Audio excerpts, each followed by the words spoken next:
क्यों स्वागत है आप सभी को आज के क्लास में। तो कैसे हैं आप सभी लोग। उम्मीद करता हूं कि आप सभी लोग बहुत ही अच्छे होंगे। तो साथियों, अगर बात करें आज के क्लास के बारे में, तो आज हम लेकर आए हैं रेलवे ग्रुप डी 2026, जो कि इसका एग्जाम प्लान है अगस्त में 3 अगस्त से लेकर 21 अगस्त तक रखा गया दोस्तों। तो इससे रिलेटेड आज हम करंट अफेयर्स के 30 बहुत ही महत्वपूर्ण प्रश्न लेकर आए हैं आज के क्लास में, जो कि आपकी तैयारी को यह बहुत ही बेहतर बनाएगी दोस्तों। तो और हो सकता है यह प्रश्न आपको सीधे एग्जाम में टच कर जाए। तो दोस्तों, अभी तक आपने वीडियो को लाइक नहीं किया है तो लाइक कर दीजिए और चैनल को सब्सक्राइब कर दीजिए, और हो सके तो दोस्तों के पास शेयर भी कर दीजिए। तो आइए बिना समय गवाए शुरू करते हैं आज के प्रश्न की ओर। तो देखते हैं कि आज के प्रश्न आप सभी के लिए कैसा होने वाला है। तो आइए देखते हैं प्रश्न संख्या 1 की ओर। प्रश्न संख्या 1 कहता है दोस्तों कि ऑपरेशन ब्रह्मा किस देश में राहत एवं बचाव अभियान से संबंधित है। क्या दोस्तों, कि ऑपरेशन ब्रह्मा किस देश में राहत एवं बचाव अभियान से संबंधित है दोस्तों। तो ऑपरेशन ब्रह्मा की बात करें दोस्तों, तो ऑपरेशन ब्रह्मा है जो कि भारत का मानवीय राहत अभियान है। क्या दोस्तों, भारत का मानवीय राहत अभियान है दोस्तों। इसे म्यांमार में आए विनाशकारी भूकंप के बाद शुरू किया गया था। क्या दोस्तों, कि म्यांमार में जब विनाशकारी भूकंप आया था दोस्तों, तो इस ऑपरेशन को शुरू किया गया था दोस्तों। अब भारत ने एनडीआरएफ टीम, मेडिकल सहायता और राहत सामग्री भेजी थी दोस्तों। कहाँ, तो म्यांमार में। तो ऑपरेशन ब्रह्मा है जो कि म्यांमार देश से संबंधित है, यानी कि ऑप्शन नंबर बी हो जाएगा, जो कि हमारा सही उत्तर हो जाएगा दोस्तों। तो आइए देखते हैं प्रश्न संख्या 2 को। प्रश्न संख्या 2 कहता है दोस्तों कि विश्व टेस्ट चैंपियनशिप का विजेता कौन रहा। क्या दोस्तों, कि विश्व टेस्ट चैंपियनशिप 2025 का विजेता कौन बना था दोस्तों। तो है दोस्तों दक्षिण अफ्रीका। क्या दोस्तों, दक्षिण अफ्रीका है, जो कि दक्षिण अफ्रीका ने पहली बार, क्या दोस्तों, दक्षिण अफ्रीका ने पहली बार 2025 में वर्ल्ड टेस्ट चैंपियनशिप बना था दोस्तों, यानी कि विश्व टेस्ट चैंपियनशिप बना था दोस्तों। और यह दोस्तों फाइनल मुकाबला हुआ था जो कि ऑस्ट्रेलिया और दक्षिण अफ्रीका के बीच खेला गया था दोस्तों। दक्षिण अफ्रीका और ऑस्ट्रेलिया के बीच खेला गया था, जिसमें दक्षिण अफ्रीका की जीत हुई थी दोस्तों। और दक्षिण अफ्रीका ने पहली बार विश्व टेस्ट चैंपियनशिप जीता था दोस्तों, यानी कि इसका सही उत्तर हो जाएगा ऑप्शन नंबर सी। आइए देखते प्रश्न संख्या 3 को। तो प्रश्न संख्या 3 कहता है दोस्तों कि एक्सियोम 4 मिशन के तहत अंतर्राष्ट्रीय अंतरिक्ष स्टेशन यानी ISS जाने वाले भारतीय अंतरिक्ष यात्री कौन थे। क्या दोस्तों, कि एक्सियोम 4 मिशन के तहत अंतर्राष्ट्रीय अंतरिक्ष स्टेशन जाने वाले भारतीय अंतरिक्ष यात्री कौन थे दोस्तों। तो वे थे दोस्तों शुभांशु शुक्ला। कौन थे दोस्तों, शुभांशु शुक्ला, जो कि यूपी के रहने वाले थे दोस्तों। कहाँ के, यूपी के रहने वाले थे दोस्तों। शुभांशु शुक्ला एक्सियोम 4 मिशन के क्रू सदस्य थे। क्या दोस्तों, क्रू यानी कि कैप्टन थे दोस्तों। क्या थे, क्रू यानी कैप्टन थे दोस्तों। वे अंतर्राष्ट्रीय अंतरिक्ष स्टेशन पहुंचे। क्या दोस्तों, वे अंतर्राष्ट्रीय अंतरिक्ष स्टेशन पहुंचे थे। यह भारत के अंतरिक्ष कार्यक्रम के लिए महत्वपूर्ण उपलब्धि थी दोस्तों, यानी कि प्रश्न संख्या 3 का राइट आंसर हो जाएगा option number B, Shubhanshu Shukla. आइए देखते हैं प्रश्न संख्या 4 को। तो प्रश्न संख्या 4 का था दोस्तों कि भारत ने हाल ही में एक्सरसाइज डिजर्ट फ्लैग में किस देश के साथ भाग लिया। क्या दोस्तों, कि भारत ने हाल ही में एक्सरसाइज डिजर्ट फ्लैग में किस देश के साथ भाग लिया था दोस्तों। तो वे था दोस्तों संयुक्त अरब अमीरात। क्या दोस्तों, संयुक्त अरब अमीरात, यानी कि UAE। कौन था दोस्तों, UAE दोस्तों। एक्सरसाइज डिजर्ट फ्लैग एक बहुराष्ट्रीय वायुसेना अभ्यास है। क्या दोस्तों, कि अंतर्राष्ट्रीय इंटरनेशनल बहुराष्ट्रीय वायुसेना अभ्यास है। क्या दोस्तों, इंटरनेशनल बहुराष्ट्रीय वायुसेना अभ्यास है। क्या दोस्तों, वायुसेना अभ्यास। इसका आयोजन था UAE में किया गया। क्या दोस्तों, इसका आयोजन UAE में किया जाता है दोस्तों। भारतीय वायुसेना नियमित रूप से इसमें भाग लेती है। क्या दोस्तों, कि भारतीय वायुसेना इसमें नियमित रूप से भाग लेते हैं, यानी कि प्रश्न संख्या 4 का राइट आंसर होगा दोस्तों ऑप्शन नंबर बी। आइए देखते हैं प्रश्न संख्या 5 को। तो प्रश्न संख्या 5 कहता है दोस्तों कि world audio visual entertainment summit यानी वेब्स का पहला आयोजन किस शहर में हुआ था। क्या दोस्तों, कि world audio visual entertainment summit यानी कि वेब्स का पहला आयोजन किस शहर में हुआ था दोस्तों। तो यह है दोस्तों कि मुंबई में हुआ था। क्या दोस्तों, कि वेब्स समिट का पहला आयोजन मुंबई में हुआ था दोस्तों। इसका उद्देश्य मीडिया और मनोरंजन उद्योग को बढ़ावा देना था। क्या दोस्तों, कि इसका उद्देश्य था मीडिया, क्या दोस्तों, मीडिया और मनोरंजन। क्या दोस्तों, मीडिया और मनोरंजन उद्योग को बढ़ावा देना। क्या दोस्तों, मनोरंजन उद्योग को बढ़ावा देना। इसमें कई देश के प्रतिनिधियों ने भाग लिया था। क्या दोस्तों, इसमें कई देश के प्रतिनिधियों ने भाग लिया था, यानी कि प्रश्न संख्या 5 का राइट आंसर हो जाएगा ऑप्शन नंबर बी। आइए देखते हैं प्रश्न संख्या 6 को। प्रश्न संख्या 6 का था दोस्तों कि हाल ही में किस भारतीय खिलाड़ी ने विश्व शतरंज चैंपियन बनने का गौरव प्राप्त किया दोस्तों, यानी कि दोस्तों कि शतरंज चैंपियन भारत के किस खिलाड़ी ने हाल ही में जीता था दोस्तों, तो वह दोस्तों डी गुकेश कुमार। कौन दोस्तों, डी गुकेश कुमार, जो कि है दोस्तों डी गुकेश ने सबसे कम उम्र में, क्या दोस्तों, सबसे कम उम्र में भारत के लिए विश्व शतरंज चैंपियन खिलाड़ी है। क्या दोस्तों, विश्व शतरंज चैंपियन खिलाड़ी है दोस्तों, वे तमिलनाडु के ग्रैंड मास्टर है, यानी कि प्रश्न संख्या 6 के ऑप्शन नंबर बी हो जाएगा, जो कि हमारा सही उत्तर हो जाएगा। आइए देखते हैं प्रश्न संख्या 7 को। प्रश्न संख्या 7 कहता है दोस्तों कि निसार मिशन किन दो अंतरिक्ष एजेंसियों का संयुक्त मिशन है। क्या दोस्तों, कि निसार मिशन किन दो अंतरिक्ष एजेंसियों का संयुक्त मिशन है दोस्तों, तो है दोस्तों इसरो और नासा का। क्या दोस्तों, इसरो और नासा का। तो दोस्तों बात करें निसार मिशन के, तो निसार पृथ्वी के अध्ययन के लिए संयुक्त उपग्रह मिशन है। क्या दोस्तों, संयुक्त उपग्रह मिशन है दोस्तों इसे इसरो और नासा ने मिलकर विकसित किया गया था। तो क्या दोस्तों, इसरो ने और नासा ने मिलकर विकसित किया है। इसका उपयोग पृथ्वी के सतह में होने वाले परिवर्तनों का अध्ययन करने के लिए होगा। क्या दोस्तों, कि इसका उपयोग पृथ्वी की सतह में होने वाले परिवर्तनों का अध्ययन करने के लिए होता है दोस्तों, यानी कि प्रश्न संख्या 7 का हमारा आंसर हो जाएगा दोस्तों ऑप्शन नंबर बी। आइए देखते हैं प्रश्न संख्या 8 को।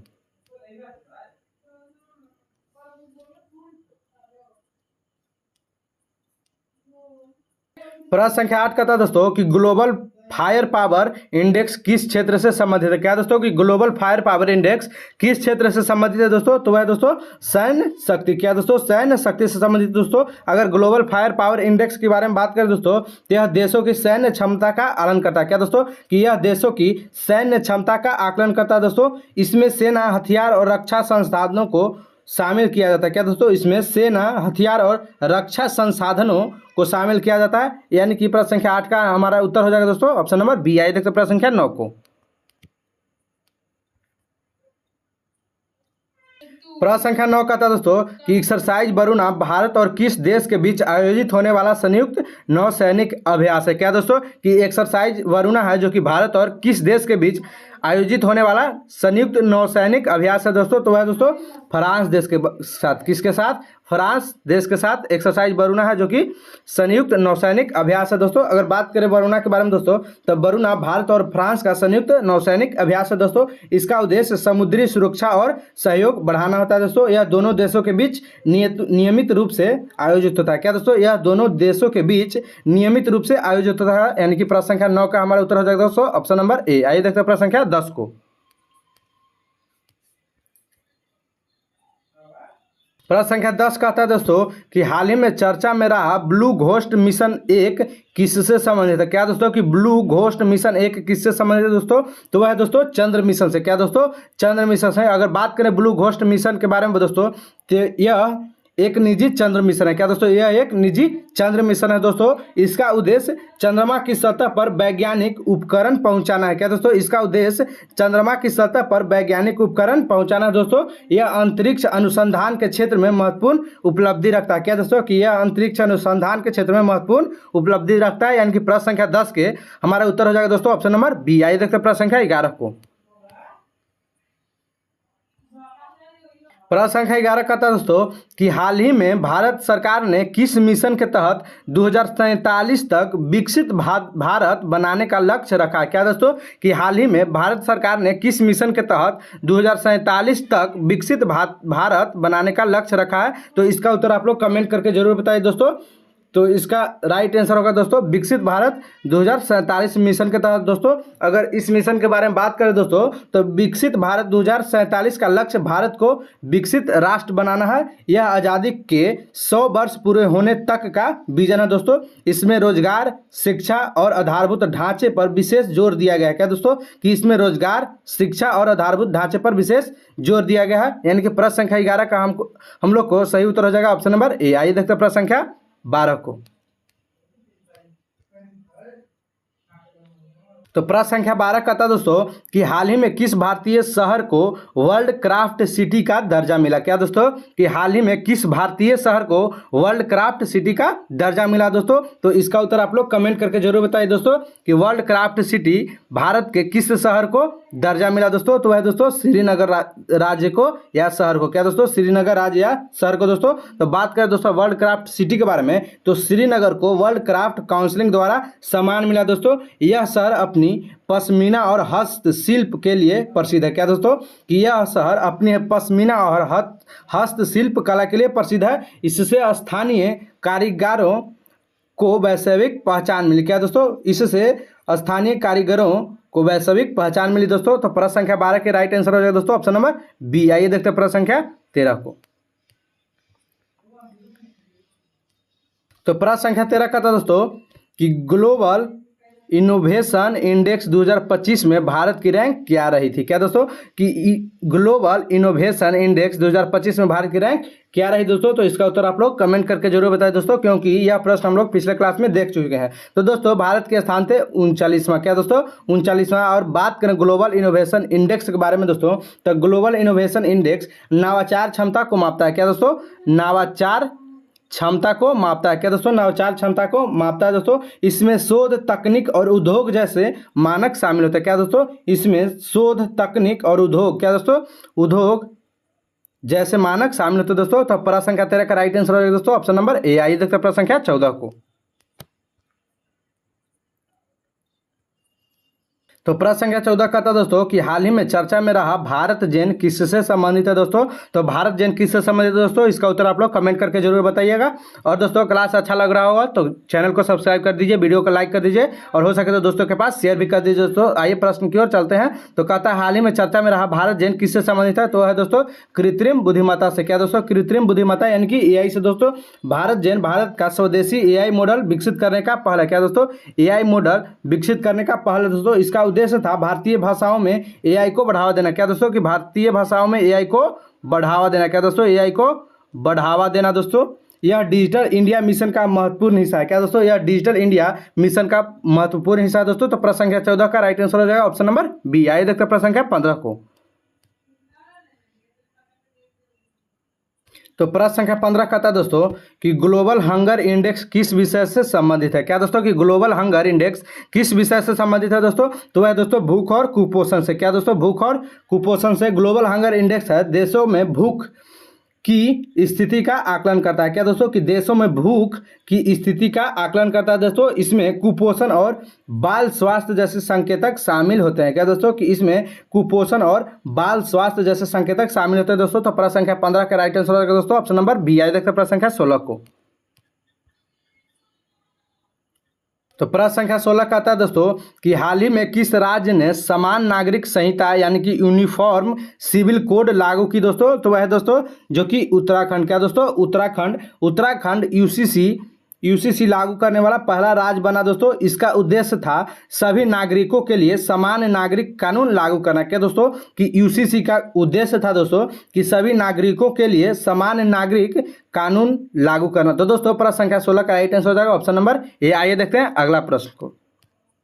तो अगला प्रश्न संख्या 17 कहता है दोस्तों प्रधानमंत्री सूर्य घर मुफ्त बिजली योजना का मुख्य उद्देश्य क्या है दोस्तों। क्या कहता है कि प्रधानमंत्री सूर्य घर मुफ्त बिजली योजना का मुख्य उद्देश्य क्या है दोस्तों। तो इसका मुख्य उद्देश्य था दोस्तों कि सौर ऊर्जा को बढ़ावा देना। क्या दोस्तों कि प्रधानमंत्री सूर्य घर मुफ्त बिजली योजना का उद्देश्य था दोस्तों कि सौर ऊर्जा को बढ़ावा देना दोस्तों और पात्र परिवारों को रूफटॉप सोलर लगाने में सहायता दी जाती। इससे बिजली बिल कम करने में मदद मिलती है। क्या दोस्तों कि इससे बिजली बिल कम करने में मदद मिलती है दोस्तों। तो प्रश्न संख्या 17 के राइट आंसर होगा दोस्तों कि घरों की छतों पर सोलर पैनल लगाना। क्या दोस्तों कि घरों की छतों पर सोलर पैनल लगाना यानी कि ऑप्शन नंबर बी हो जाएगा जो कि राइट आंसर हो जाएगा दोस्तों। आइए देखते हैं प्रश्न संख्या 18 को।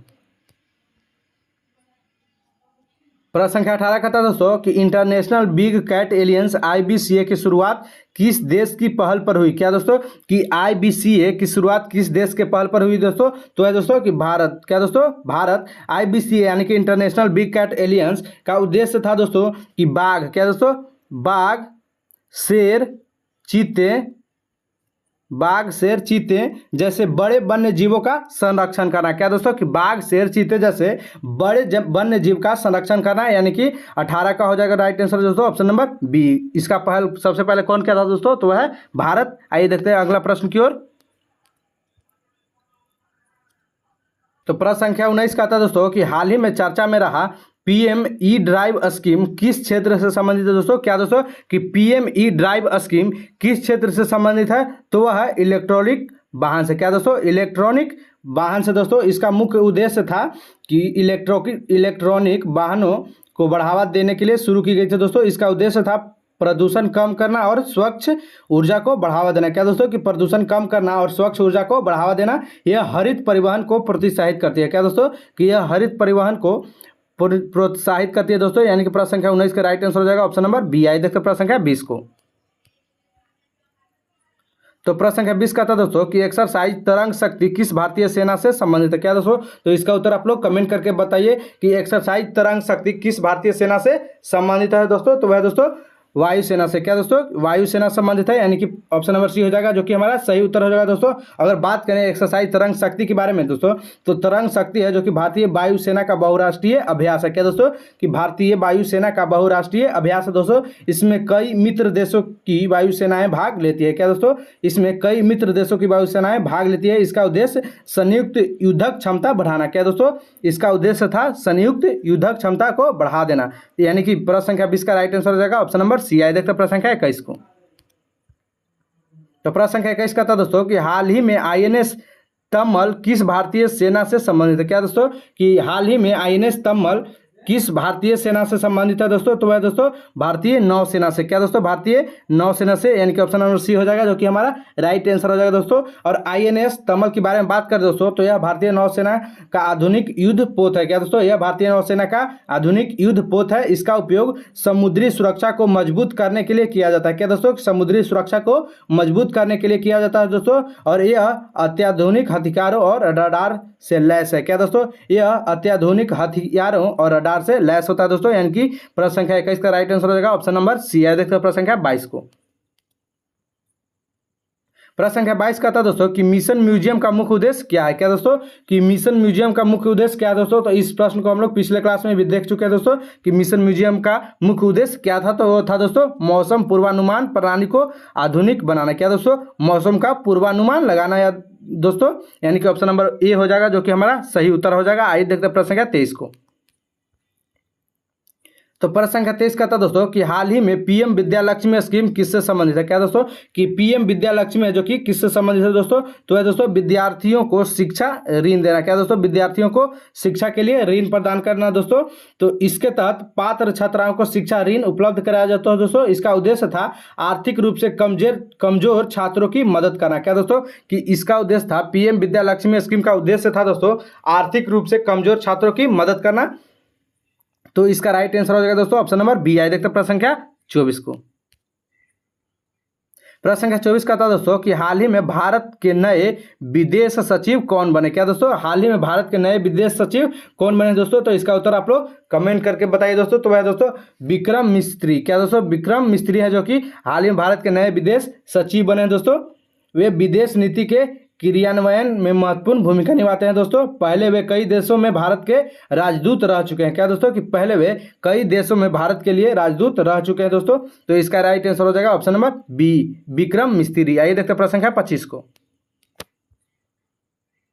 तो प्रश्न संख्या 25 का था दोस्तों कि भारत मोबिलिटी ग्लोबल एक्सपो किस क्षेत्र से संबंधित है। क्या दोस्तों कि भारत मोबिलिटी ग्लोबल एक्सपो किस क्षेत्र से संबंधित है दोस्तों, तो है दोस्तों ऑटोमोबाइल एवं परिवहन से। क्या दोस्तों, ऑटोमोबाइल एवं परिवहन से, यानी कि ऑप्शन नंबर बी हो जाएगा जो कि हमारा सही उत्तर होगा दोस्तों। यह भारत का प्रमुख मोबिलिटी और ऑटो एक्सपो है। क्या दोस्तों, मोबिलिटी और ऑटो एक्सपो है दोस्तों। इसमें इलेक्ट्रिक वाहनों और नई तकनीकों का प्रदर्शन किया जाता है दोस्तों। क्या दोस्तों कि इसमें इलेक्ट्रिक वाहनों और नई तकनीकों का प्रदर्शन किया जाता है दोस्तों। कई भारतीय और विदेशी कंपनियां इसमें भाग लेते हैं। क्या दोस्तों, ये कई भारतीय और विदेशी कंपनियां इसमें भाग लेते हैं दोस्तों। तो यानी कि प्रश्न संख्या 25 के राइट आंसर है दोस्तों ऑप्शन नंबर बी, ऑटोमोबाइल एवं परिवहन से। तो आइए देखते हैं प्रश्न संख्या 26 को। तो प्रश्न संख्या 26 कहता है दोस्तों कि हाल ही में किस भारतीय खिलाड़ी ने पुरुष भाला फेंक, क्या दोस्तों, पुरुष भाला फेंक में लगातार शानदार प्रदर्शन में चर्चा बटोरी। क्या दोस्तों कि हाल ही में किस भारतीय खिलाड़ी ने पुरुष भाला फेंक में लगातार शानदार प्रदर्शन से चर्चा बटोरी? तो है दोस्तों नीरज चोपड़ा। क्या दोस्तों, नीरज चोपड़ा, जो कि 90 मीटर भाला फेंका था दोस्तों। कितना मीटर? 90 मीटर दोस्तों, यानी कि प्रश्न संख्या 26 का राइट आंसर हो जाएगा ऑप्शन नंबर ए। आई देखते हैं प्रश्न संख्या 27 को। तो प्रश्न संख्या 27 का था दोस्तों कि इंटरनेशनल सोलर एलियंस आईएसए का मुख्यालय कहाँ स्थित है? क्या दोस्तों कि इंटरनेशनल सोलर एलियंस आईएसए का मुख्यालय कहाँ है दोस्तों? तो इसका उत्तर आप लोग कमेंट करके जरूर बताएं दोस्तों, क्योंकि यह प्रश्न को हम लोग पहले भी करा चुके हैं दोस्तों। तो इसका आईएसए का मुख्यालय है जो कि गुरुग्राम में। कहाँ दोस्तों? गुरुग्राम में दोस्तों। गुरुग्राम कहाँ पड़ता है दोस्तों? तो वह हरियाणा में पड़ता है। कहाँ पड़ता है? हरियाणा में पड़ता है दोस्तों। और दोस्तों आज का क्लास अच्छा लग रहा है दोस्तों, तो चैनल को सब्सक्राइब कर दीजिए, वीडियो को लाइक कर दीजिए और वीडियो को दोस्तों के पास शेयर भी कर दीजिए दोस्तों। तो आइए देखते हैं प्रश्न संख्या 28 को। तो दोस्तों इस क्लास को आप लोग को पीडीएफ चाहिए तो मेरा नंबर 95 क्या दोस्तों 9546111051 पर मैसेज करिए दोस्तों कि सर पीडीएफ चाहिए। तो प्रश्न संख्या 28 कहता है कि वन नेशन वन सब्सक्रिप्शन योजना किस क्षेत्र से संबंधित? क्या दोस्तों कि one nation one subscription ONOS योजना किस क्षेत्र से संबंधित है दोस्तों? तो है दोस्तों उच्च शिक्षा एवं शोध से। क्या दोस्तों? उच्च शिक्षा एवं शोध से। अगर वन नेशन वन सब्सक्रिप्शन के बारे में बात कर दोस्तों, तो इसका योजना शोधकर्ताओं को ई जर्नल उपलब्ध कराने के लिए शुरू की गई थी दोस्तों। इससे विश्वविद्यालय और संस्थानों को लाभ मिलेगा दोस्तों। इसका उद्देश्य शोध को आसान बनाना था, यानी कि प्रश्न संख्या 28 का राइट आंसर हो जाएगा ऑप्शन नंबर बी। आइए देखते हैं प्रश्न संख्या 29 को। तो प्रश्न संख्या 29 का था दोस्तों कि हाल ही में किस राज्य ने 38वें राष्ट्रीय खेलों की मेजबानी की? क्या दोस्तों ये हाल ही में किस राज्य ने 38वें राष्ट्रीय खेलों की मेजबानी की दोस्तों? तो वह था दोस्तों उत्तराखंड। कौन था दोस्तों? उत्तराखंड। 38वें राष्ट्रीय खेल उत्तराखंड में आयोजित किए गए थे दोस्तों। इसमें देश भर के खिलाड़ियों ने भाग लिया था दोस्तों, यानी कि प्रश्न संख्या 29 का राइट आंसर होगा दोस्तों ऑप्शन नंबर ए उत्तराखंड। आइए देखते हैं प्रश्न संख्या 30 को।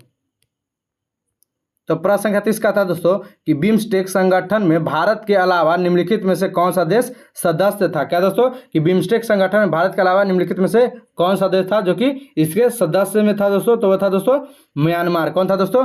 म्यांमार दोस्तों। बात करें बिम्स्टेक के बारे में तो दोस्तों, तो बिम्स्टेक बंगाल की खाड़ी क्षेत्र का क्षेत्रीय संगठन है। क्या दोस्तों? बंगाल की खाड़ी का क्षेत्र का क्षेत्रीय संगठन है दोस्तों। इसमें भारत, म्यांमार, बांग्लादेश, क्या दोस्तों इंडिया, म्यांमार, बांग्लादेश, क्या दोस्तों बांग्लादेश, भूटान, श्रीलंका और थाईलैंड इसके सदस्य दोस्तों। इसका उद्देश्य था क्षेत्रीय सहयोग को बढ़ावा देना। क्या दोस्तों इसका उद्देश्य था क्षेत्रीय सहयोग को बढ़ावा देना। तो यह आज का लास्ट प्रश्न था दोस्तों। अगर क्लास अच्छा लगा हो तो आप लोग चैनल को सब्सक्राइब कर दीजिएगा, वीडियो को लाइक कर दीजिएगा और दोस्तों के पास शेयर भी कर दीजिएगा। तो धन्यवाद।